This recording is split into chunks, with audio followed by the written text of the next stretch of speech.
everyone. This is the final chapter of the semester. So we're going to talk about promotions. A lot of people tend to confuse advertising as the same thing as marketing, but the reality is that advertising is just one part of it.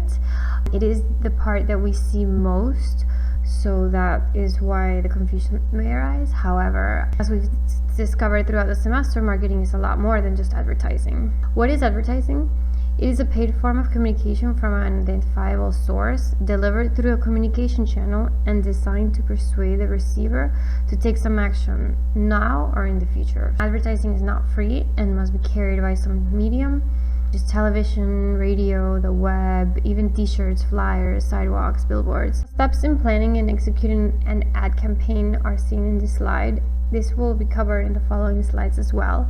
Designing and carrying out successful advertising programs takes a lot more work than simply just creating the ad, starting with identifying the target market and all the way to assessing impact. Each of these steps helps ensure that the intended message reaches the right target audience. In this chapter, we will focus mainly on the advertising campaign, which starts with the advertising plan.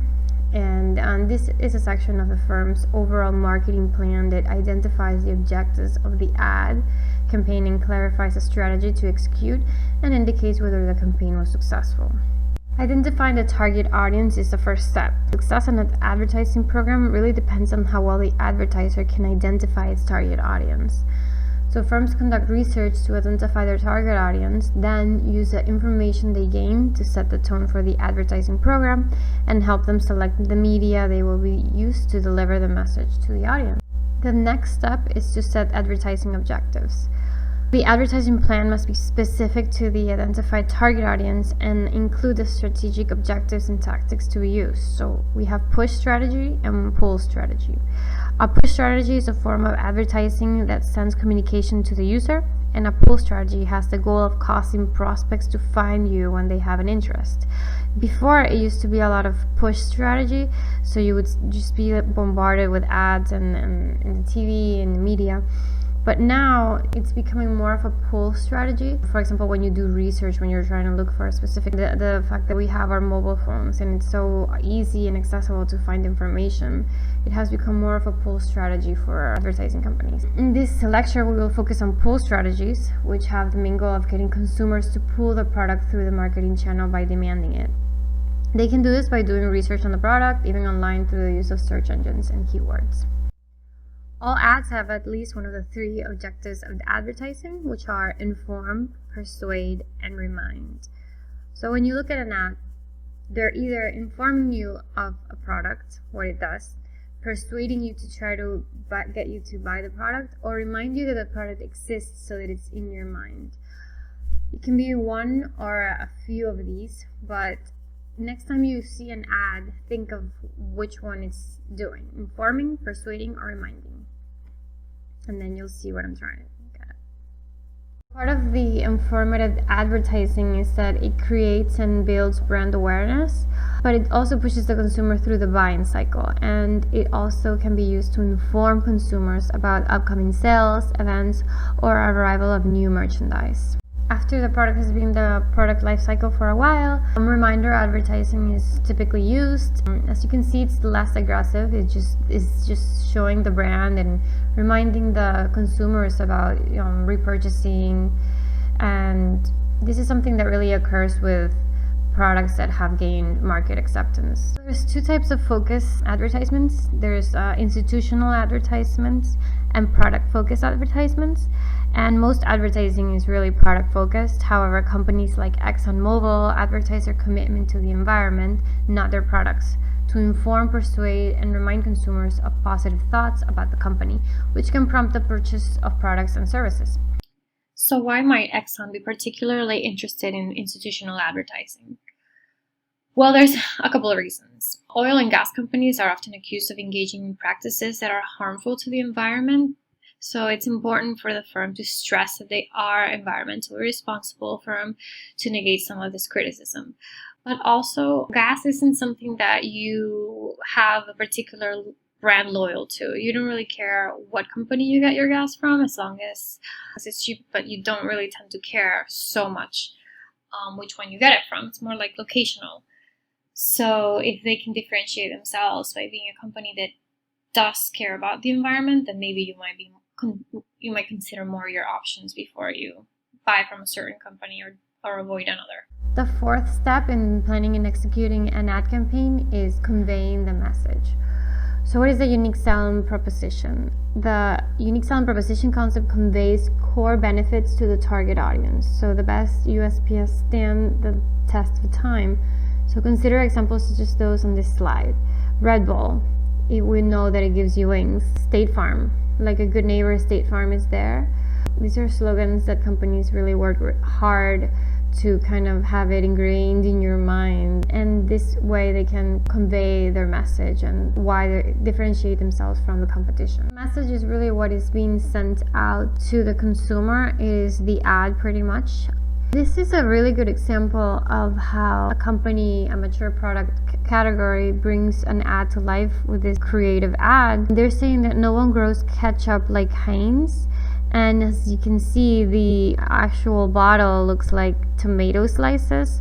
And when you think of this, I personally think this must be very natural. Of course, we know the ketchup isn't, but it does bring that to mind, that they're probably using fresher tomatoes. At least that's one of the messages that I've decoded. But again, everyone pretty much kind of can decode an ad differently. That's why when they kind of get their analytics back, they want to know if their message that they're conveying is really getting to the consumer in the right form. If our consumers really taking what you're trying to send and decoding it the same way. When it comes to emotional appeals, there's actually a lot of categories that we can talk about. There's fear and safety, and these are ads like that ADT security systems would use, so that maybe they'll have a commercial about a burglary happening, or maybe it's a drinking and driving campaign, and you can see how a young person may run over someone, and this can cause a strong emotional reaction for the fear and safety of others and yourself. And they're successful because they are able to tap into the feelings of the self even more when the emotional appeal is used to create a bond between the consumer and the brand.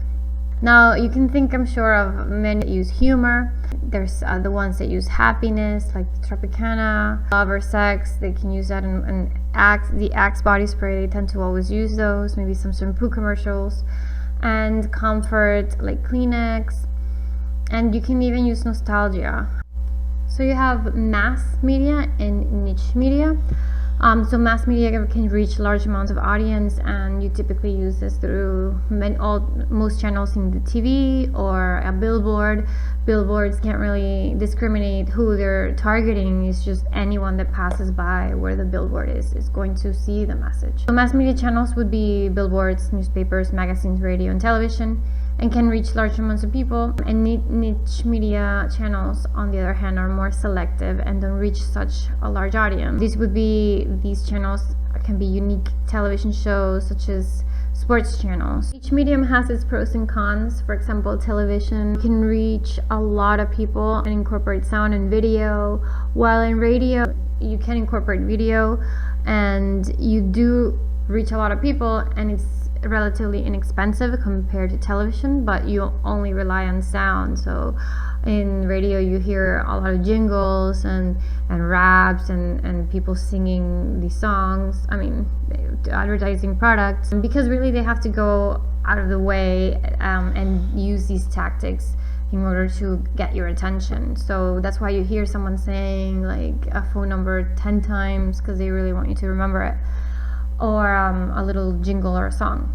Newspapers are also inexpensive, but they're timely and localized. The internet and mobile can be linked to detailed content, highly flexible and interactive, and allows for specific targeting. Direct marketing is highly targeted and it allows for personalization. The next step in planning and executing an ad campaign is creating the advertisements. An ad's attempt to make maximum use of the medium's ability to deliver the message. So the type of the medium determines the execution style, and creativity plays a major role in the execution stage.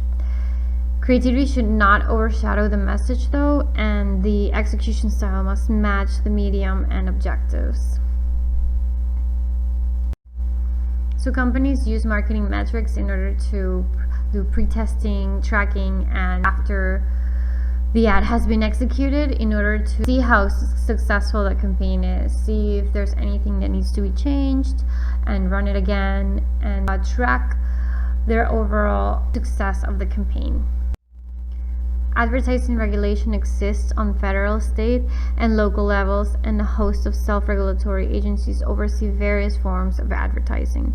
Unlike in many European countries, puffery is legal in the United States, and generally these claims are so outrageous that no rational consumer would believe them.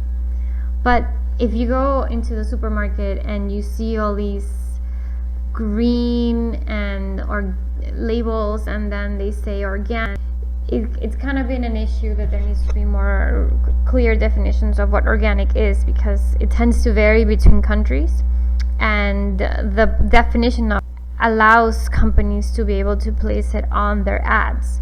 So while some may be dubious in a way, and consumers may appeal to it for claims that really shouldn't be on their labels. There's many types of public relations. Companies involved with cost-related marketing often generate a lot of PR. So you have publications, brochures, special purpose, single-issue publications such as books. You have video and audio programs, public service announcements, annual reports, media relations, press releases, news, event sponsorships, and electronic media, websites, email campaigns. They all have different functions, which you can see on the right, but public relations is also a good way to do damage controls when companies commit errors, mistakes, or unethical practices. Advertising has decreased as a portion of total marketing communications budget. Sales promotions have actually increased. Promotions can be used to stimulate sales by either the end user consumer or to stimulate channel members to sell more of a given product or service. If the focus is on the end consumer, then the promotion is using a pull strategy. If the focus is on the channel members, then it is using a push strategy. Sales promotions can occur either in conjunction with an advertising campaign or as a standalone component of marketing communications plan. In either case, they must be consistent with the brand image. So, form of these promotions can be coupons, deals, premiums, contests, sweepstakes, samples, loyalty programs, point of purchase displays, rebates, product placement, and so on. And they all have their pros and cons. We've definitely talked about a few of them. Loyalty programs and such. Contests is something that you're seeing a lot, and even on social media, if you tag so and so and then you have to follow someone and tag 3 more people, then you may win something in a contest on Instagram. You have coupons. Sometimes people even search for coupon websites to get some coupons, or when you purchase something, they just give you coupons in the receipt. That's a common technique. Point of purchase displays are when you go to the supermarket and they give you kind of samples to try. That's a point of purchase display, and it provides high visibility and encourages brand trial.